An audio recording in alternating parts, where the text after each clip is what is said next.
Hey guys, it's IzDaisho, and I'm recording this after I finished playing this arena run. All I wanted to say is that the commentary is a little bit subpar throughout this one, and I'm not as energetic as I usually am, or as I usually try to be, because I am feeling a little bit under the weather. But hopefully you can bear with me for a little bit and still enjoy this video. So yeah, enjoy. Bye. Hey guys, I'm IzDaisho and I'm here bringing you some Hearthstone, and today we're going to be playing Paladin back in the arena here, and it didn't open up too well. I could end up getting a couple of cheap spells for this gadgets and auctioneer, but I think it's a little bit safer to just go with the Imp Master.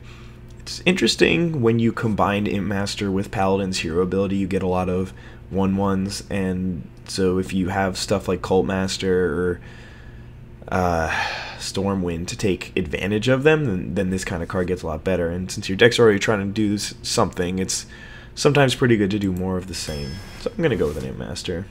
All right, this pack is just terrible. None of these cards are playable, really. I guess Archmage is the most playable because you can get a couple of 2-for-1s out of him sometimes, and if you do have a Consecration, it gets a little better with Archmage, but very bad card. I'm unwilling to play Humility. I just don't think that it's good, and most of the time you're still going to have trouble dealing with that creature. I mean, against the Paladins, if you just make one of their things into like a 1/5 or whatever, then you still have to kill that creature because they're just going to start picking off your tokens every turn. It's going to be bad. Anyway, all those cards were terrible, and it's unfortunate. I got Argent Protector here, one of my favorite cards in Paladin. He's a 2/2 for 2, so he can still trade with the 3/2s for 2, and often enough, give a friendly minion Divine Shield is worth an entire card. So this guy is sweet, and he's a cheap casting cost. So one of my favorite cards in this deck. Hand of Protection, again, like give a friendly minion Divine Shield is pretty good, but Spellbreaker has a little bit more of an impact on the game, and often enough will give you enough value. It's a 4/3 for 4, so not really too much on the big side, a little bit small. It should be like a 4/4 or 4/5 or something like that, but that's alright. I mean, you can still get past this card. Sorry if my voice sounds a little weird. I'm a little bit sick, but we'll get over it. Oh my god.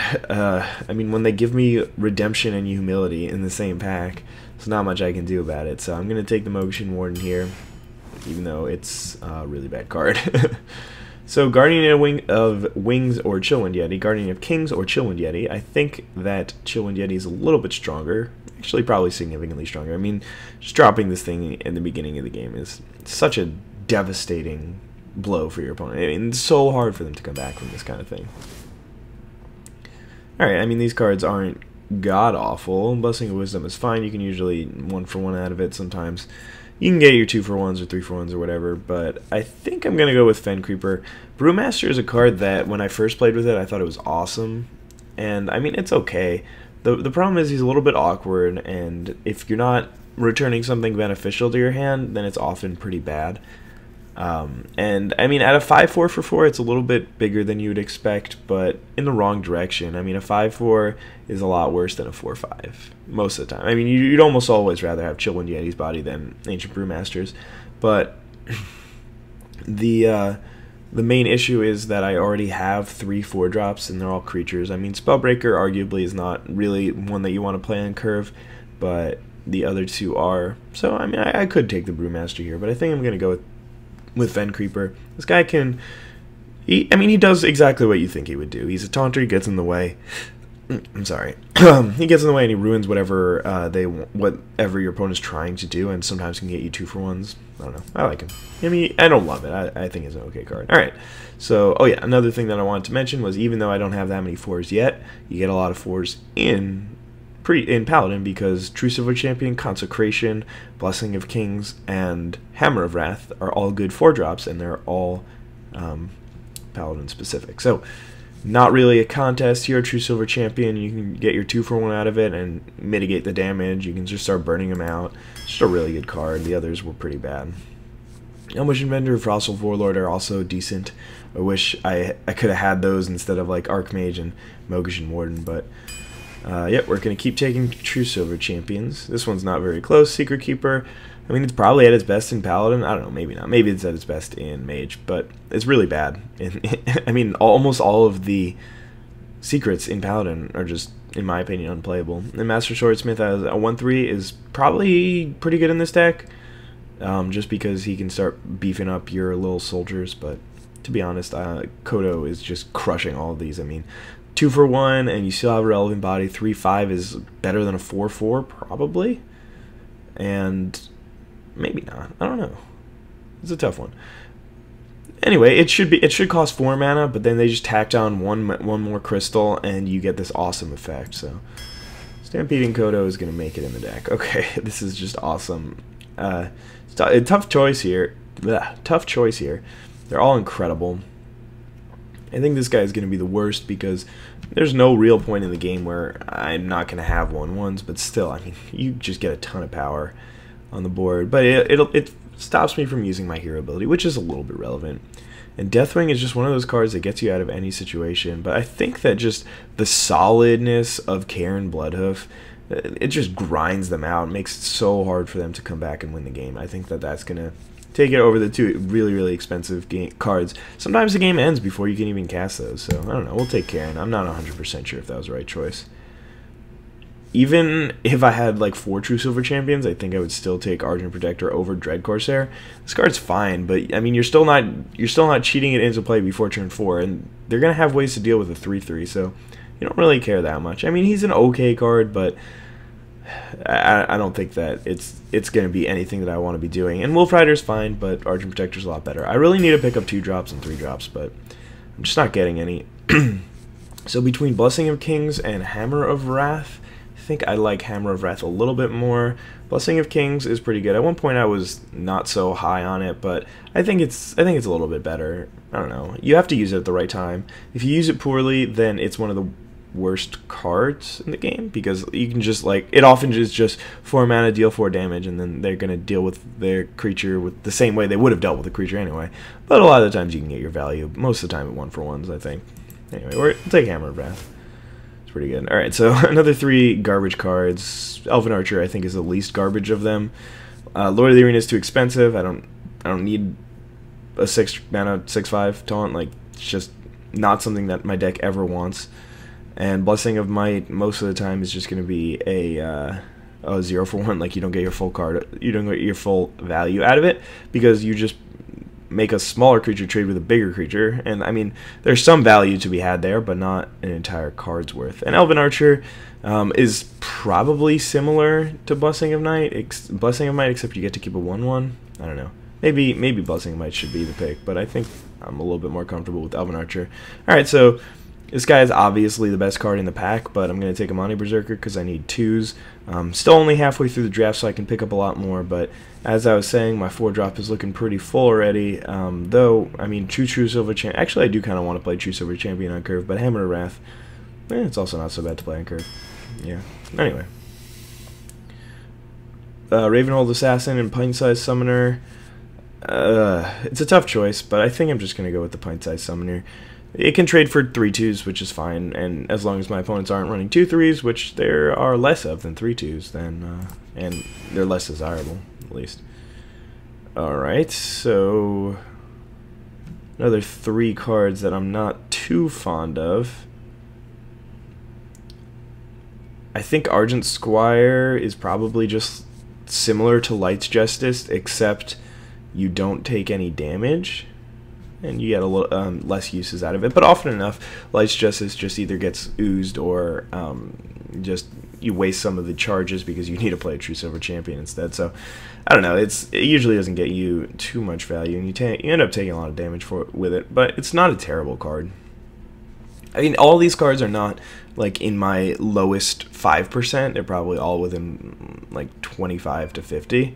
But I mean, I also don't hate this card. In fact, I think I'm just going to take the Reckless Rocketeer. I do like to get some early game going, but to be honest, this thing I think is just a little bit better than each of these, and it's not like I'm full up on 5 or higher. I only have 2 5-drops and 2 6s, so definitely can afford to take a couple more of those. So Knife Juggler is just by far just blows the other two cards out of the water in this pack. I mean, Gadgetzan's fine, but I don't really have too many spells. I just have one, it looks like. Even if I had a bunch, still hard to get your value out of this guy. And you end up spending a lot of time and effort trying to craft a board where you can get some value, and then all of a sudden you realize that you just drew a couple of cards and you lost a couple of cards along the way trying to get yourself in that position, so it's probably not worth it. And Holy Wrath is just not consistently in removal enough. You can usually hedge your bets a little bit and put yourself in a position where even if it doesn't kill, you can still finish it off with one of your weaker minions or something like that. But to be honest, Knife Juggler is just so much better than either of those, and you have the hero ability, which makes Knife Juggler insane. So definitely, okay, I didn't see all the cards, but I was like definitely taking a 3-drop here because I saw Earthen Ring Farseer and these two guys. But anyway, look at my curve. It's gross. You really want a good curve in this game. I'm not going to say that no good decks have bad curves, but a lot of good decks have good curves too. So yeah, I really like to be able to play my cards on the right turns, and just by extracting that bit of value, you can often win games that you wouldn't be able to win because you can play more cards than them before they finish. But I mean, once you get to the point, I don't know. I mean, there's a lot of benefits to playing on curve, but Earthen Ring Farseer is a little bit better than either of these two. This guy's more of like a burn spell, and often enough you can't even play it on 3 if you're playing against Jaina and they don't have a creature out or a creature that you want to kill or something like that. And then Flesh Eating Ghoul is sort of okay, but you also don't really want to play it on curve unless you both played 2-drops, which does happen a lot, but it also occasionally doesn't happen.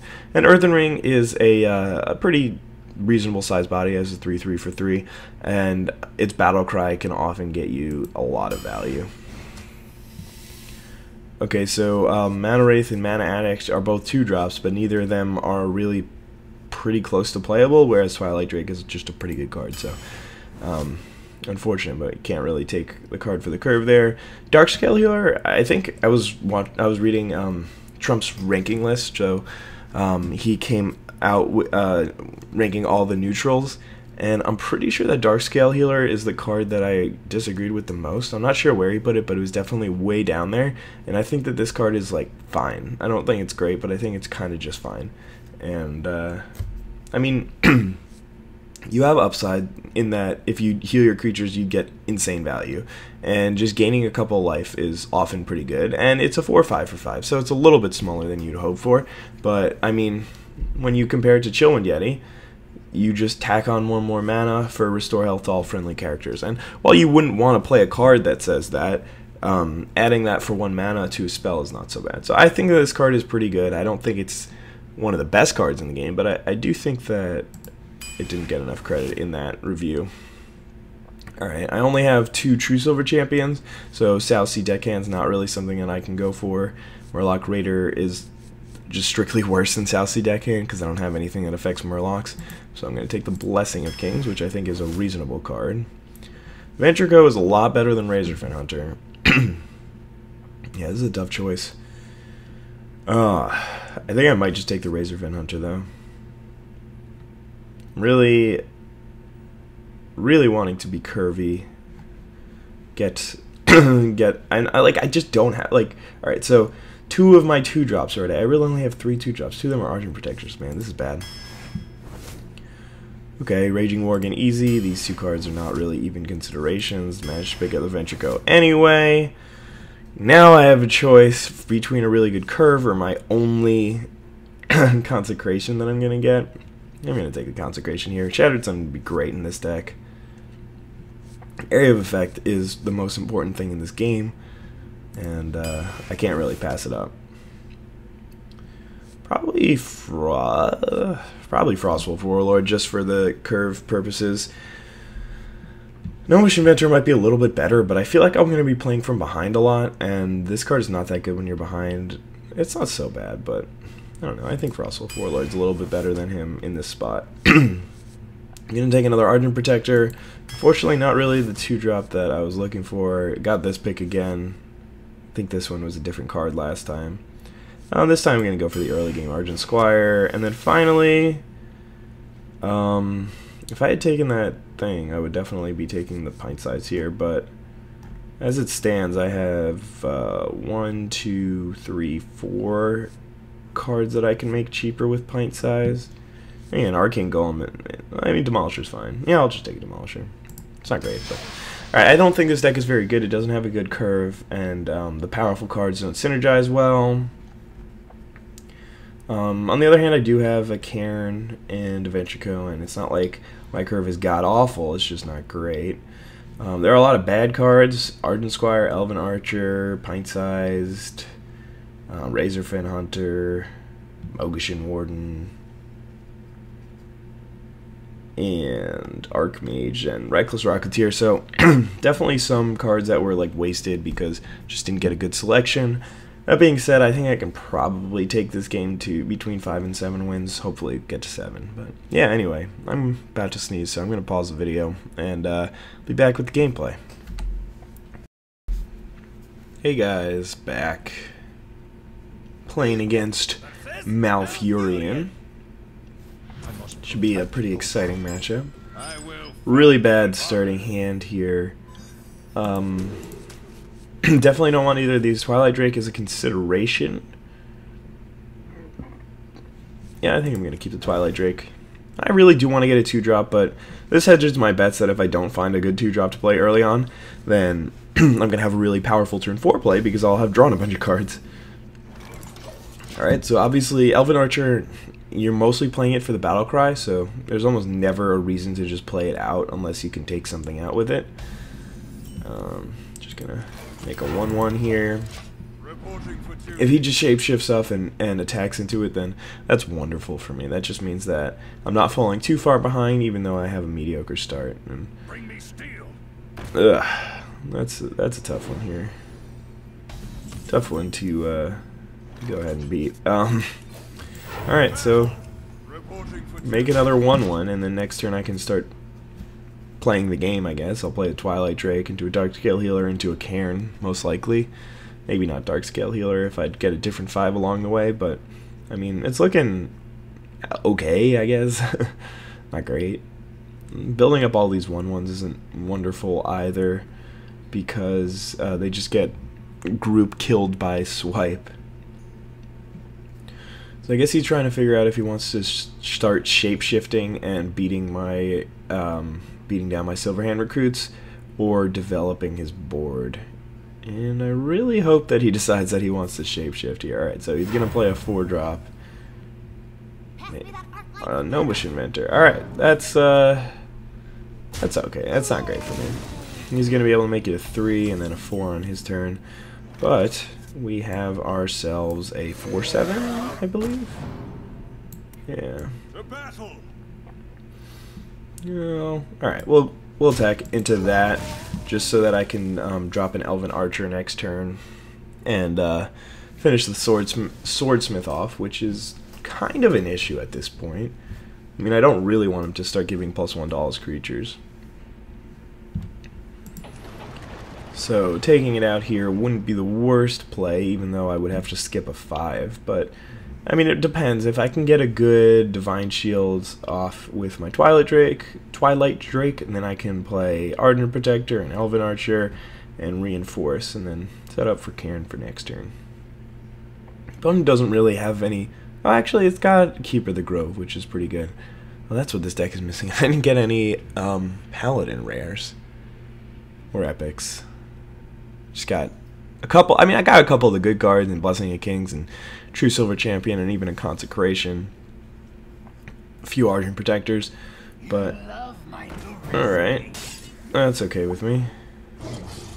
Oh, well, that's really good for him. I don't know why that took so long. That seems like a pretty clear play. Probably just Consecration, though. I can take my 3-for-1s when I can get them, right?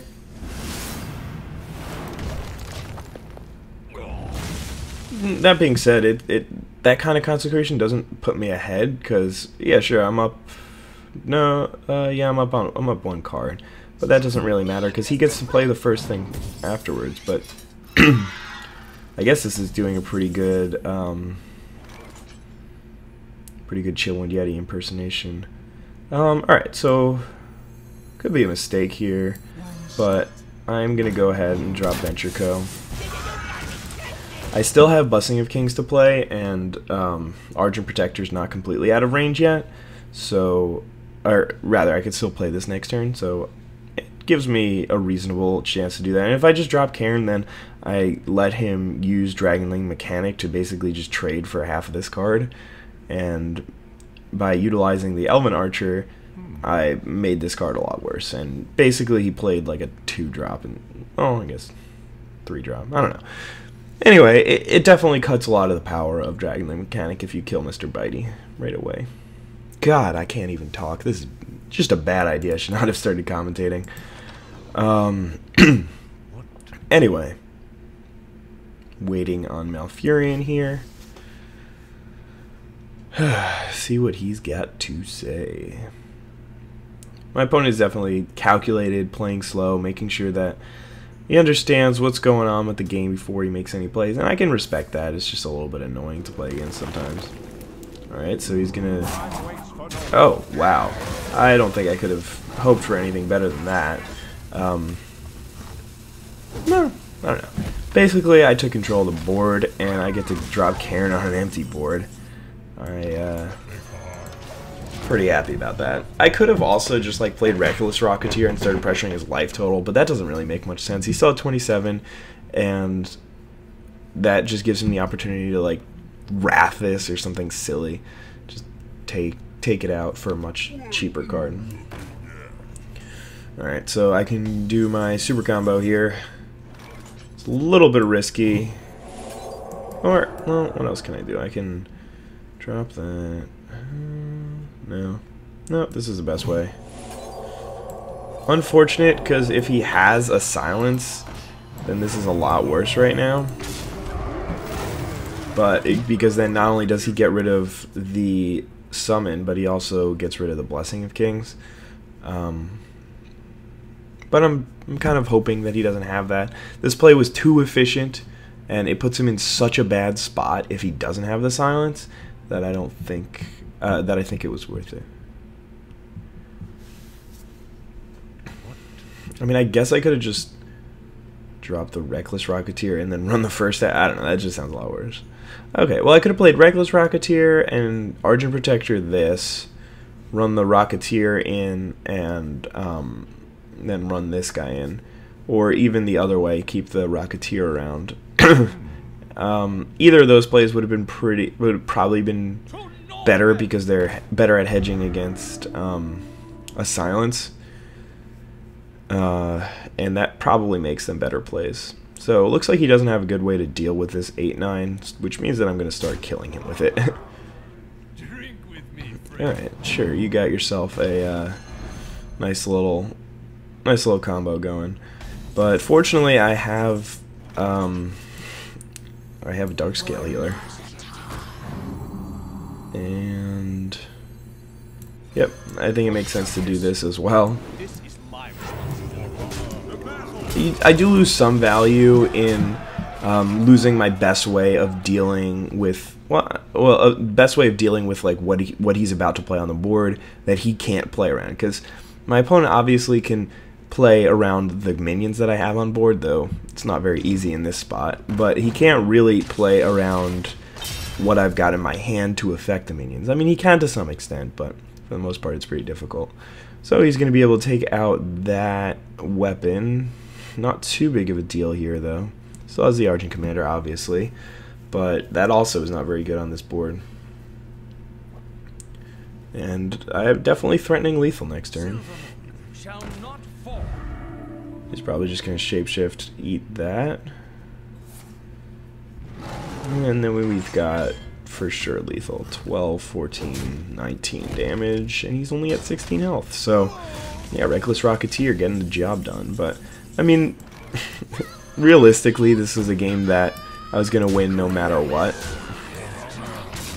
So, Rocketeer winning me the game a turn early is pretty irrelevant. I mean, he's pretty far behind. It's not like it's an unwinnable game from his point of view, but definitely not highly likely. It's not highly likely that he was going to win that one. It was probably like a 2% chance, maybe. I don't know, maybe higher than that. Maybe it was probably higher than that. It was probably like 15% chance or something like that. But whatever. Moving on to the next one.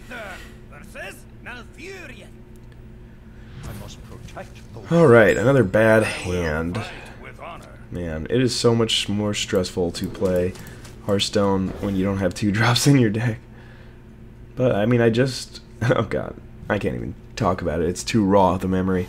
But, last draft I did, I started out 3-0, and then I left and picked it back up a day later, and ooh, that's a good draw. Picked it back up a day later, and I had, and then I won 8 more games in a row, so I was 11-0, and then I lost the next 3. Sad IzDaisho. So sad. So next turn, I have the opportunity of dropping the Twilight Drake. Doesn't get very good when you drop it at this early point in the game, and I think I want to keep the coin around, so I'll just drop this Razorfin Hunter and be okay with it. Man, I am just drawing the entirety of my late game here. I think it is. All 3 of my 6 drops, only 2 of my 5 drops. I've got 2 or 3 more left in the deck, but yeah, I'm just not really seeing the 4 drops yet, but I'm pretty happy to have a Twilight Drake in hand, and he's gonna wrath the little thing, sure. Like, he's spending his entire turns and resources to kill my weak creatures that are just there to distract him while I play my Twilight Drake and my Venture Co and stuff like that. I'm okay with this. Though I don't think I'm gonna play Venture Co next turn. I'm not really sure. Actually, I can just coin out a 6-drop. And I think I will. I'll just coin out Rocketeer and just run it right into TazDingo. Because trading down 2 crystals is apparently beneficial for me. And I'm okay with that. Obviously, doesn't put it's not ideal, but I mean, my opponent's got to find a way to kill this Twilight Drake, or he's gonna get destroyed. And the best part about it is that that's not the best card in my hand. I mean, I have a Cairn too, so he's got to have like what, 2 silences, and he doesn't have 1 because he would have used the last turn instead of playing TazDingo. I mean, there's no real point in doing that. All right, got himself a cute little bear there, bear right over there. Can't bear to see him like that. Ooh, too risky. I'm gonna go with a much more mediocre play than just Blessing of Kingsing that. Oh god, that's awesome. But yeah, I don't want to. I don't want to play the Blessing of Kings there. It just gets so destroyed by silence that if he rips one off the top, then I'm in a much worse position. So it's a slightly better play. It would leave me in a little bit of a better spot, but it's just not worth it.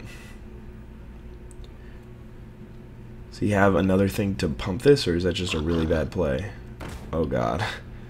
It's Stone Tuskboar, guys. Time to run. Alright, so this guy coming down was not too big of a deal for me. I think I might play... Yeah, let's get it out of swipe range here. Everything on the board. And, I mean, just when you play this card like that, I basically just played a 4-8 because I gained 1 health there and 2 there. Sure, you got Starfire. But a lot of the time, and I also gained 2 life, so I mean it was just a pretty sweet turn overall. I'm so far ahead this game, it's ridiculous. Like, I was so far ahead, and then he played that little... Yeah, let's do... Well, no, let's drop a 6-drop here. I was so far ahead, and then he still decided to play a Stone Tuskboar, so that was just devastating. And of course, next time he's talking to his friends, he's like, man, I went 0-3 again. This guy, he just played Cairn Bloodhoof, and I couldn't do anything about it. It was the worst, but my opponent was not winning this game if this is any other 6-drop. Even if this was not a real card. Like, even if he has Force of Savagery, Savage Roar, I'm still probably winning this game. And he put that in the wrong spot. Or no, he should have attacked with that one first. I don't know, man.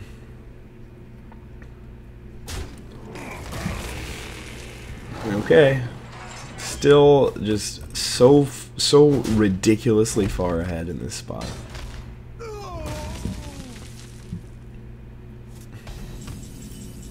Spellbreaker is also a great draw here.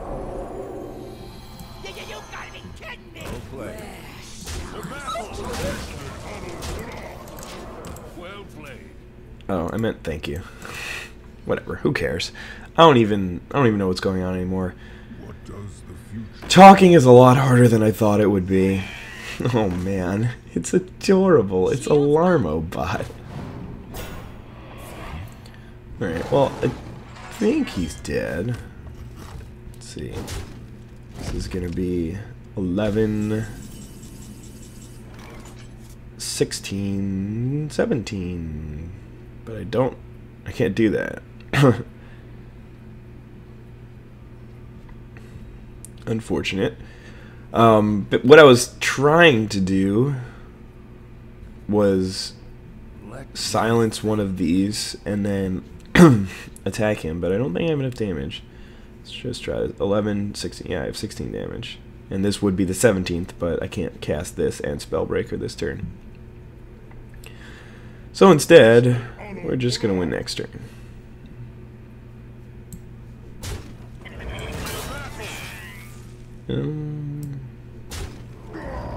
Sure, whatever. Does not really matter here. I don't think that there is any card that he could play that would make me not win next turn. Obviously, if he was like Paladin, I'd be worried about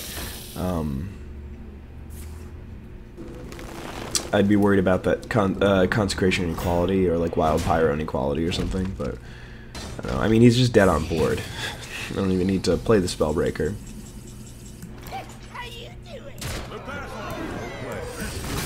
Well, he was a nice guy. I mean, I was kind of bashing. I wasn't bashing him specifically. I was just bashing the kind of person who just like sees that. But he seemed like a nice guy. He had a couple of terrible cards in his deck, but that'll be it for today. I don't know if I can record any more today, but yeah, anyway, thank you guys for watching. Hope you all enjoyed this video. Have a wonderful day. Bye.